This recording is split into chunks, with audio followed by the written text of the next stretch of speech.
what we're banking on is that developer in the back of the room wants to take a $16 million risk going to the bank initially, and that he wants to continue to take that risk in equity of the project. That's what I'm banking on.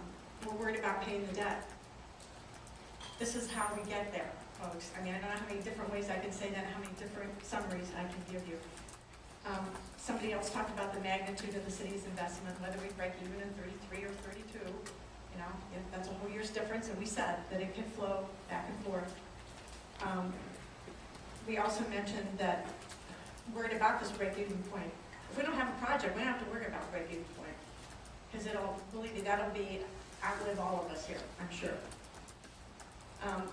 Carol, you talked a little bit about that you brought forth 4 different suggestions, and that apparently Mrs. Truby said no go. That wasn't my answer. My answer was, and I will read this to you. I said, Carol, while I appreciate your attempt to make some adjustments to the contract that has been negotiated over the last several years, each of the 4 items that you cite have a major issue of time relevancy and the fact that the developer cannot control their outcomes. And while this is a very simple example, I think everyone can kind of understand this. I said, if you were to ask Joe Brodzinski to provide you with an estimate of admissions tax for Blossom, his standard would be based on past history. He'd look at his ledger and he'd say, you know, last year we brought in $300,000 for admissions tax from Blossom.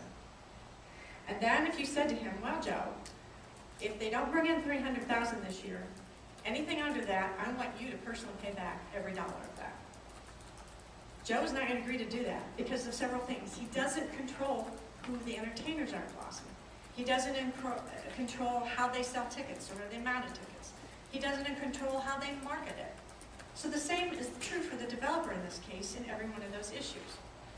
Every one of these issues affect the developer's financing with the bank. We put these all in writing, the contract goes to the bank, and they look at it and go, how are you going to tie yourself to that, Mr. Developer? And he